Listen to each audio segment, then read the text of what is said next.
Hello friends and welcome to Page Chewing Comics and Manga. This is Pick of the Week, episode 17. Thank you for listening. And for those of you who are new to the podcast, my name is Steve and I am getting back into the world of comics after a long hiatus. Every week I go to my local comic book shop. I try to find some books that I'll enjoy and see if I can get something that I can get into.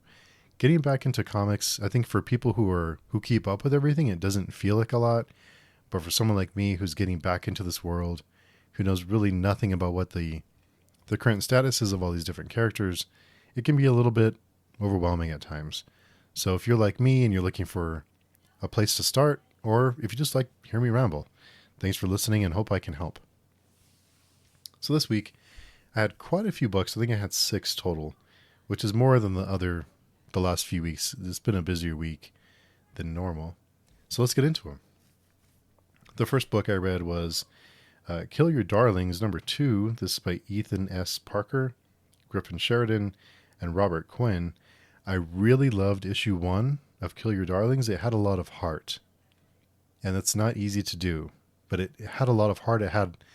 It really sucked you in and made you care about all these different characters, and it really was a touching issue. Really, I really felt invested in the characters. Issue 2 did not disappoint. I love the artwork in this series. It's very, very sleek and stylish. It has almost like a cartoonish feeling. I'm usually not into that kind of artwork, but for this story, it fits really well. The artwork does a lot of heavy lifting for the story. There's one section in this book that the artwork, it really gives you the feeling like time is passing, like monotony, like the passage of time. Those of you who have read the book, you may know what I'm talking about. There's one section that's done really, really well, very effective, and it does a lot of storytelling through the artwork, and I really like that. When we just, let the artists do their thing, and it works really good. It works really well in this one. The story isn't going quite like I expected it to, and when I say that, I don't mean to say like I know better than this creative team. I don't know what I'm doing, but what I mean by that is like if I had to predict where it would go, this isn't the way I predicted it would go, which is a good thing because I think it's on a different path, and I love when creative teams do something a little different. So yeah, I'm excited to keep going with this one. I think it has a lot of potential, and I'm continuing to become more invested in the characters, and I really want to see where this goes. And you do wonder what's real and what's not. So yeah, I think there's lots of great things happening here in Kill Your Darlings, number 2. Really good issue. Really liking this series so far. The next one is Tenement, number 5. This is by Jeff Lemire, Andrea Sorrentino, and Dave Stewart. This is by Image Comics. So after the last couple of issues, I felt a little bit, let down. With this series, I kind of felt like it was a little too stiff, that there was just something, I don't know, something about it, it felt a little too, I guess you could say, predictable. It didn't grab me, just didn't pull me in. This issue I like this issue more than the last ones. There's just still something missing with the series. There's something missing to tie it all together. That's missing some nuance that would really make this shine. And it's still fine. It's still good, but it's just missing something to bring it all together. And I don't know what it is. I can't put my finger on it. It's just something it just needs one more ingredient, and it would just send it in the sky. It would just take off. So I'm not sure what it is. I can say that the artwork is spectacular. It does a lot of heavy lifting for the story. It conveys a lot of the story. The paneling, the layouts are awesome, as you would expect from this team. I just finished getting Falls. See, there's a lot of similarities there, a lot of the different colors and the use of red especially. But I do wonder if I'm missing something. Maybe that's why it feels like something's missing in this series for me, because maybe the shared universe, maybe you need to know a little bit more in the shared universe to really get it. But it's still good. It's just something just needs something, just one more ingredient, just a little bit of seasoning, and it would really take off. So but I'll continue reading it because I trust this creative team. And I think another thing with this one is like in each issue, I don't know that we get a lot of movement with the story. Like the story moves, but it seems like there's 1 or 2 pages of movement. Like we're moving forward, and there's a lot of like 2-page spreads, a lot of big page, full page artwork, and I love the artwork. But I just wonder what purpose it serves to the story, if that makes sense. But like I said, overall, I'm enjoying it, and I'll keep reading it. The next one I read is Drive Like Hell. This is by Rick Dueck. Sorry, Rick, if I'm mispronouncing your name. Rich Dueck and Alex Cormack. This is by Dark Horse. Now, I love a good car chase. I'm a sucker for car chases. There's just something about driving a car around, escaping, or chasing someone that just pulls me in. I love a good car chase. It's one of those things. I'm a sucker for a good car chase. And you might say, which is what I said when I saw the cover, is I'm not sure that a car chase would translate very well to a comic book. I don't know if that would really be too gripping in a comic book. Thankfully, there's other elements to the story, so the car chase does play a big part in it, but there's other aspects of the story going on here. There's like some supernatural stuff, there's some crime, some drama, so there's lots of stuff happening here, and it really fits all together. It really works. It's a fun but intriguing story.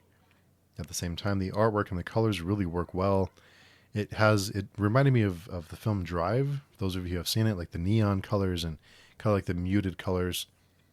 Neon and muted don't go well together, but the neon pops because of the other muted colors, if that makes sense.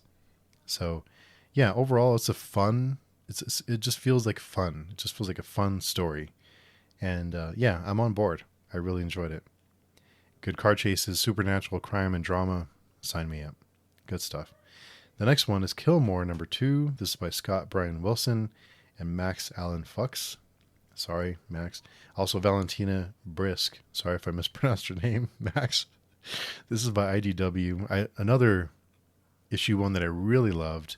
Killmore #1 was really great. There's a lot going on here.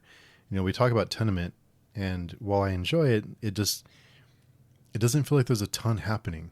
You know, it doesn't feel like there's a lot happening. It's eye candy, but yeah, but in this book it's the opposite. In this book, there's a ton going on. There's so many things happening.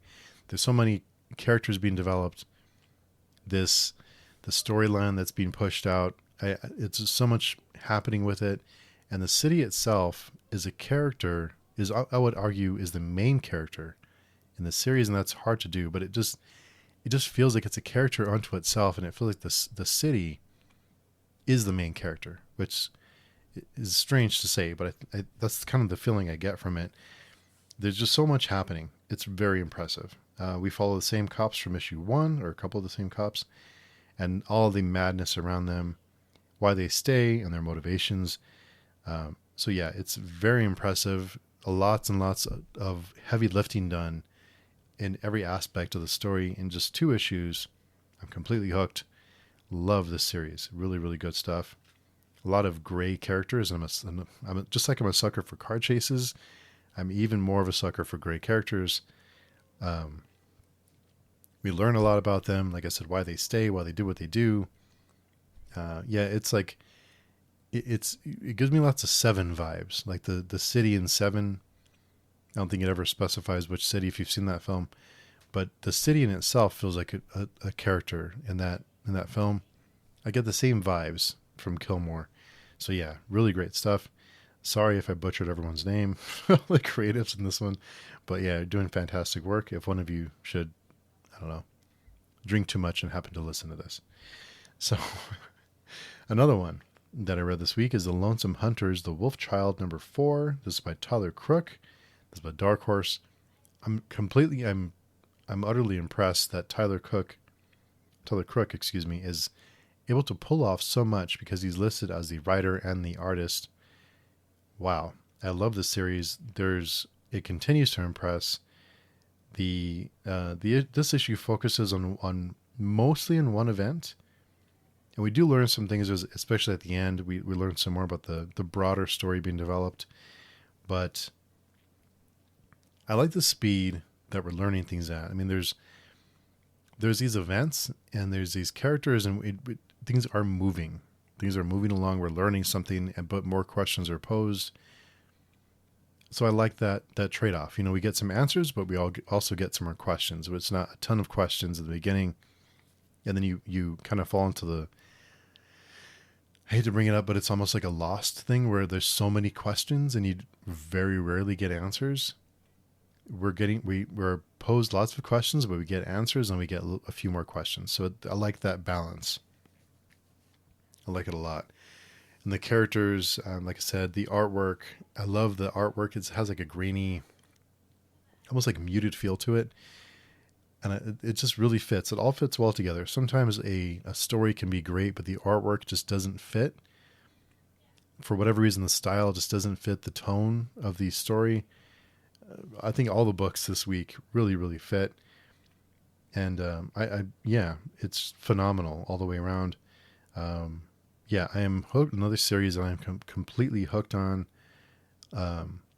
Yeah, really good stuff. Well, like I said, this issue focuses on one event, but there's still other things that we learn. So it's one major event, but we still learn a few more things and have a few more questions. So, like I said, really, really good stuff. I think every book this week was pretty damn good. I think probably the one I didn't enjoy, I think probably the bottom of my list would be Tenement. I think maybe the last one on my list, which that tells you how good of a week this was. Now, my pick of the week this week, just because I'm a self-proclaimed just sucker for another thing. I'm a sucker for car chases, great characters, and I'm a sucker for Garth Ennis and or Jason Burrows, and when they're together, I'm just sign me up. I don't care what it is. I will read it. That is Ribbon Queen number 4. This is by issue 4 of 8. Like I said, this is by Garth Ennis and Jason Burrows. This is by AWA. And no one does gore or body horror like Jason Burrows does. I mean, phenomenal. I think he's my favorite artist. Has enough of a realistic feel to it to have that really big impact on you. Being these really disgusting and like violent or just awful scenes. It's cartoonish. It has a cartoonish look to it, enough to give you that separation, that buffer, to know this isn't real, but it's realistic enough that it makes that it's almost like just enough of realism to make it more impactful. So no one does it like Jason Burrows does with violence and gore. And if anyone needs a reminder, just check out this issue. I like that the focus has changed to more of what the Ribbon Queen is or means and the events that led up to where we are now, or where we were, even what happened, before issue 1 and then coming up into this issue. We have, again, answers. We have answers to what's happening. We get answers for things that happened off screen earlier in the series. And yeah, it's a mix. It's a mix of crime, drama, and horror. And like I said, we get answers, but we still have new questions posed. So there's that balance that I think most people love. Well, I love a series like Lost. I love all the questions and all the theories that you come up with your friends, and you sit around and think about it. It's hard to wrap those stories up. As much as I love questions and questions and questions, and you have all this like big pile of questions, it's hard to wrap those stories up. So over the years, I've become more skeptical, I guess, when we have a story that just poses question after question after question, because then I wonder, how are we going to wrap this up? So thank you, Lost, for ruining these kind of stories for me. I can't be the only one. In fact, I know I'm not the only one who looks back on that series and things changed for you. If you're one of those people, let me know. Anyway, back to Ribbon Queen number 4, my pick of the week. Again, we can have that balance of questions and answers, and the direction it's going, I'm very intrigued by. It like I said, it took a turn, and it went more in the horror direction and less on the crime drama direction. So yeah, I am. It is also becoming bigger in scope and scale. The story is really opening up. Before it seemed like I don't want to say grounded, but it felt gritty and realistic and like, something you would see on like Law and Order almost for most of it. Now it's really opening up and blossoming into something totally different. So I do like that we're making that transition from crime drama with a splash of horror, and now we're getting more into the horror. And we still have crime and drama, but now it's really opening up, and it feels like this, kind of like on the open road now. When you have no idea what the hell's going to happen next, I just know that I'm on board for it, and I'm looking forward to seeing where the series goes. We're we're about halfway, and I am, like I said, I am on board. Fantastic week. What a great week. Now looking back, it was tough to find my pick of the week this week, but it's just hard to pass up a book like Ribbon Queen when I'm such a fan of the creative team. Overall, though, I mean, it could have been any of these, really. Could have been any one of these. I kind of went back and forth a little bit, but what a fantastic week. So many great stuff, so many great books. And after a few weeks of not so many great books, it's nice to have these weeks when it's like, wow, I really love all of them this week. I really like to tell you about books I enjoy, and not about a bunch of books I did not enjoy. So, really fun week. This is when I have fun, when there's really, really good books. So I can tell you about them. So if you'd like to connect with me, the best place to find me is on pagechewing.com. We have a front page blog there. We also have some forums. It's a small, tightly knit community full of really fantastic people. We plan to read a few books here coming up together and record them on the podcast. If you'd like to read with us, if you'd like to appear on the podcast, come in and sign up on the forums. Let me know. We'd love to have you. If you'd ever like to be a guest host or co-host on this podcast, or you just want to try it out, let me know. Get in touch. I'd love to have someone else to bounce ideas off of and not it just be me every week. So yeah, if you're curious and want to inquire about it, reach out to me. I'd love to talk to you about it. So thank you so much for listening. It's great that anyone listens, but I really appreciate you taking the time out of your day to listen to me ramble about comics. If you've read any of these and you enjoyed them or you didn't, let me know what you did or didn't enjoy about them. I'd love to talk about it. So until next week, we will talk to you very soon. Hope everyone has a great time, great week. Hope everyone's doing wonderful, and we will talk to you all very, very soon.